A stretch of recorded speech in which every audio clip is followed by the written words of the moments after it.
ako. Yung stroke ako eh. Na-stroke kayo? Oo. Pero ito, Kanan po na-stroke sa inyo? Oo. Hindi po yan frozen. Hindi po. Pusa po talaga yan umaano. Pero wala din nagaganon ko na siya. Dati. Yung pag-loss ko na yung mga 2 buwan, ay gaganon ko na. Bigla na lang yung ganyan na lang. Yan nga kayo. Baka naano ulit kayo. Na-stroke ulit. Opo. Ang Baka na-stroke kayo ulit. Kasi pangkaraniwan po sa stroke patient, yung paghina ng kalahating katawan. Pangkaraniwan po yan. oo nga. Hindi mo ano. Papanood ko nga sa ganyan. Opo. Ngayon, para hindi tayo ma-stroke ulit, diba nakaranas na tayo ng stroke, para hindi tayo maka-stroke. Kasi meron akong kakilala dyan na mild stroke lang. Kumbaga siyempre, una talagang mahina ka yan. Parang lupay-pay ka dyan. Makaka-recover din naman kayo yan paglipas ng mga ilang buwan. Oo, 2 buwan nga lang, ang bilis kumakako. Yan. Pero siyempre, kailangan hindi na tayo babalik sa ano. Ano ba nakakapag-stroke? Oo. High blood pressure, diabetic, Yun. yung isang Sugar. cholesterol, mataas sa cholesterol, yung mga bad cholesterol, para magkaroon ng clogging yung mga blood stream natin. Ngayon, paano ba ma-maintain yung cholesterol? Kailangan talaga niyan kahit papaano, kahit mga ilang minuto napapawisan tayo, kahit makalating oras lang papapawis. Tapos siyempre, huwag na tayong umulit. Ano ba yung nakakapagpa-stroke na pagkain? Huwag na tayong umulit sa mga adobo, mga masasarsa, mga maalat, puro prito. Yan ang ano natin kakana sa atin. Pag umulit tayo dyan, naka-recover tayo, hindi nyo mapapansin na high blood na naman kayo. Ngayon yung may damage sa brain nerves, tatamaan niya na naman yun. Back to zero na naman kayo. Another stroke na naman yun. Oo nga siguro. Dati nagagayon ko na eh. Oo, bigla na. Ngayon wala na naman. Ganyan lang. Kasi ang frozen shoulder, lintik ang kirot. Hindi ako makatulog. Lintik ang Hindi kirot. nga po, yung makatulog. Yan. Tingnan mo, hawakan mo to, ma'am. Opo. Hawakan mo yung ganito niya. O. Kapain mo. Sige. O dito, kapain mo to. Ito nga po. Ayan, may muscle. Ito, Luglag. laglag. Parang Yan ang ano, yan ang ano ng stroke. Hindi to frozen shoulder basta-basta. Natin. Yan ang hindi frozen. Hindi po frozen niya. Ang frozen po Right. nila iaangat. Pero masakit. Masakit. Oo. O yan, naalisin natin yung sakit. Pero pag yung naaangat ko na siya, tapos siya hindi niya pa rin maano, posibilidad yun na stroke again. Nga po ba yun? Na-stroke siguro nga agad. Sa ulit. Yun yung sabi sa amin. Yun nga rin po sabi sa amin, baka doon stroke kami. Sabi mo, Stroke sa ulit. Nung nag-ano po kasi Oo, kasi sa Kawaki. Meron kasing tinatawag na double stroke, triple stroke, may stroke ulit kasi nga meron ng damage yung brain nerves natin Pagkain. sa pagkain. Pag yun ulit yung kinakain natin, umiinom tayo, naninigarilyo tayo, tapos yun pa rin yung kinakain natin. The same pa rin yung ginagawa natin before. Naka-recover lang tayo ng maayos, ay ng konti, lumakas lang tayo ng konti. The same pa rin ang ginagawa natin. Automatic. Malaking posibilidad na ma-stroke tayo ulit. Parang ngayon nangyari sa'yo. Na-stroke ulit. Tsaka ang frozen shoulder, tandaan nyo, nakakaganon yan sila. Doon lang talaga ang alone ng masakit, frozen shoulder. Pero yung kamay, malakas yan. Manas ako na. opo, kasi hindi nakakapag-circulate yung ano. Hindi ba nagagawin siya? Masarap bang gamot sa manas? Hindi po yan manas. Hindi makapag-circulate yung ano, fluid. Ang dugo, yung ano niya. Hindi po yan manas. Ang gagawin nyo dyan, iaano nyo yan. Lagi ko na ta. Lagi nyo Opo, itataas. nakatali pa nga po yan eh. Oo. Tinatali pa namin ganun yan eh. Kailangan na talaga nakaganyan. Totoo sabi ng doktor niya. Para makabalik yung circulation. Bakit yung gano'n? Kala nyo manas yan? Hindi. Hindi makapag ano. Ano pa ako drawing? Ano pa ang manas? Hindi mo kasi.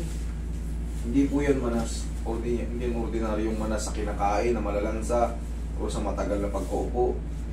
hindi makapag-circulate yung blood nyo. Hindi nga. Relax lang. Hindi makabalik.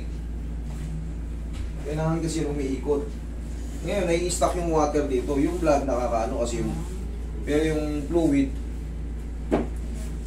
Kaya pala. hindi makabalik.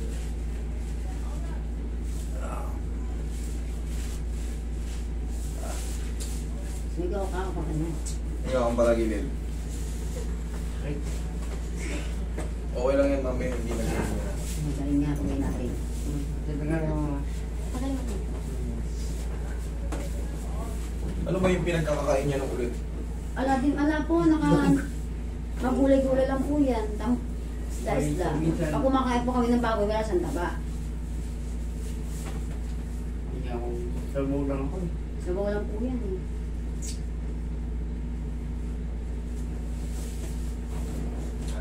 Para sigurado, ipapasitiskan niyo ulit yung brain niya.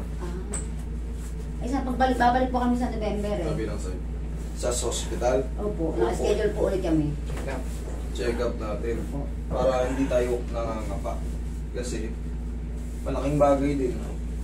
Yung makikita yung ano, makikita yung ano naging reaction na naman sa blood circulation, sa brain nerves nyo. Okay na pa kayo? Pakabila. Yan.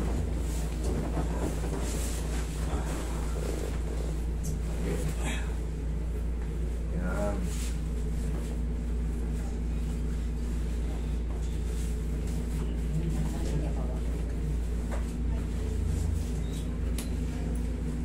Hanggang saan ba umaabot yung ano niya? Ay ko. Hindi, yung dugo niya. Nag-ano ba siya?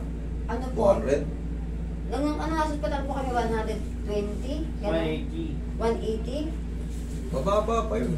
Pero may nababa na siya, 120 na ala, 130, gano'n. 220.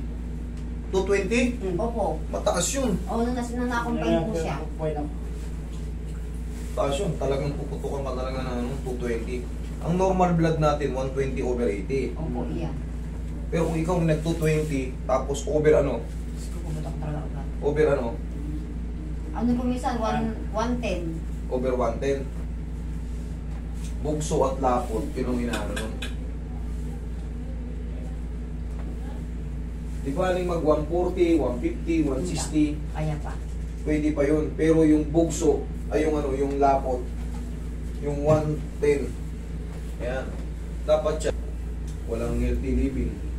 Wala nang babawis. Sigurado. Kailangan sipagan mo. Daya ka.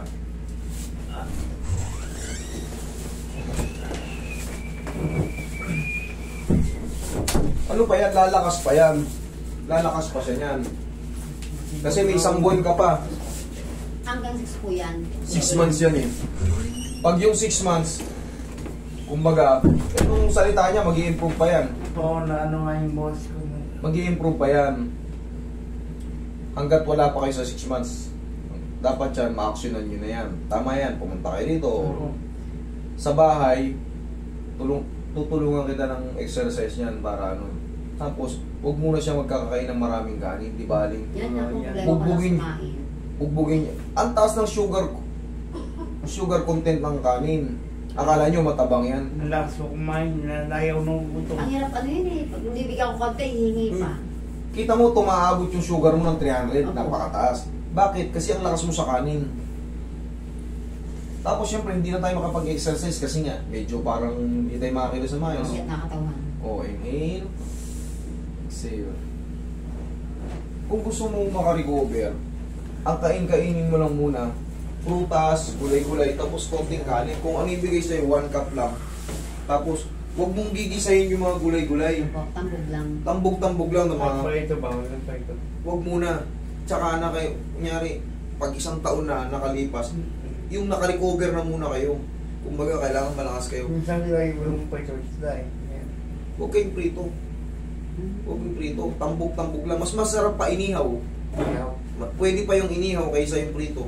Kasi yung prito, kakapit pa yung mantika. Eh, ano ba yung mga binibili nating mantika? Minsan baka ang binibili natin mantika yung sa palengke, yung natutulog. Oo nga, yun naman palengke.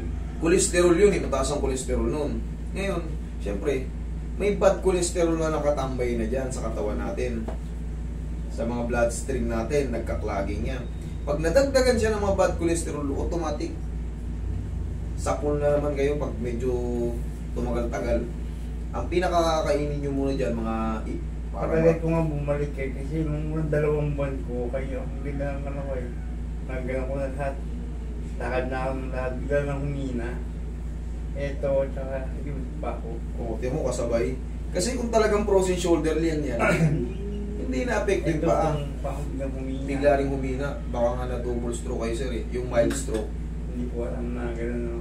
Kasi ikaw aminado ka pala, lakas mo sa kanin, baka mamaya kaya mo umubos ng kalating kaldero. Ay, hindi. Lupo ka. Pero master, okay lang yung ano dyan. Pwede ata mag-ano na lang kami, brown rice. Pwede naman. Pwede yun sa kundi na lang. Hindi nga, mas masarap, kung gusto nyo talaga siyang busugin, di ba pala, may ka nagugutom. Magtambay ka ng mga saging-saging. Sabi mo nga. Eh, yung Nilagang problema sa naman, ang problema master, nahirapan siyang dumumi. Ha? Nahirapan naman siyang dumumi. Maraming mangga tayo, marami tayong mangga ngayon. Papaya rin ang banana. Papaya. Yan, mga gulay-gulay muna, prutas. Maya ka, wala namang problema kung kahit maya siya kumain eh. Pwede siya kung... Huwag lang puro kanin. Kanin ng kanin, ulam. Tinapay, bawal. Huwag na tinapay. Mas maganda kung meron kayo mga saging-saging. Saging gamote. Yan. Tapos ano, kung gusto mong sausawa na matamis, pumili kayo ng honey. Mas healthy pa, no? Hiyan. Kasi, kasi pagka ano, wala. Talagang balik-balik lang. Balik-balik lang yung ano. Balik-balik lang yung stroke. Magbawas-bawas ka muna ng kanin, sir. May 1 buwan ka pang magano. Magbilad-bilad lang ka sa araw. Yan, bilad-bilad lang sa araw. Para maging healthy. Tapos palakad-lakad lang doon sa tapat na ng bahay nyo. Kusa naman nakaka-recover to eh. Ang problema, yung maiiwan sa 6 months, normal na yun. Ayop na. Master, pag lampas 6 months, mahirap ang gumaling. Hindi na, permanent na. Ala. Permanent na. Ito eh, kung kaya mo tong kaya kahit mga 1 kilo, yan, pilit-pilitin mo. Tapos, ganito, hawakan mo yung kamay mo. Ayan nga. Sige, angat. Hawakan mo. Sige, angat. Yan, makaya ko yan. Yan, sige, angat. Yan, taas na, lagi prosen. Nagagawa ko yan. Yan, araw-araw lang, tapos, ganito. Ganun mo nga. Sige, lakasan mo. Yan, kaya mo pala eh. Yan lang palagi araw-araw. Sige, Pag Isang buwan. pag natulog lang ako, hindi na masakit. O ngayon, tignan mo kung ano kung masakit. Kaya na.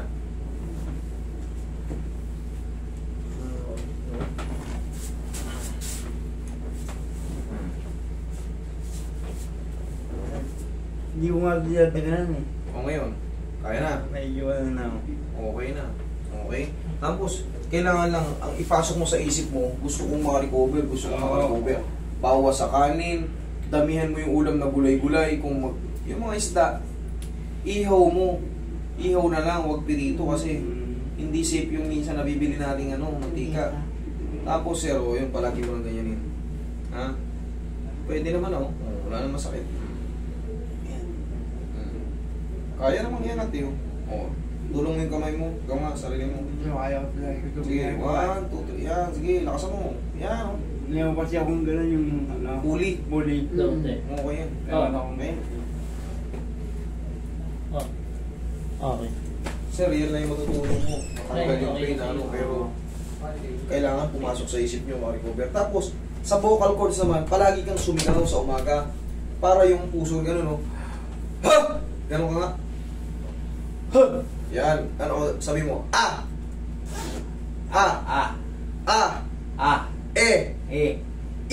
I, O, U. Pag nabuo mo yung pantig na yan, babalik yung kasi ang salita mo ngayon parang medyo kurargar pa. Pero palagi mo lang sumigaw ka sa umaga para rin yung sa meno. Hindi ba yung may dila ko? isa rin yan sa ano, umuurong kaya bumabagal yung ano natin. Ay, lakaran yun.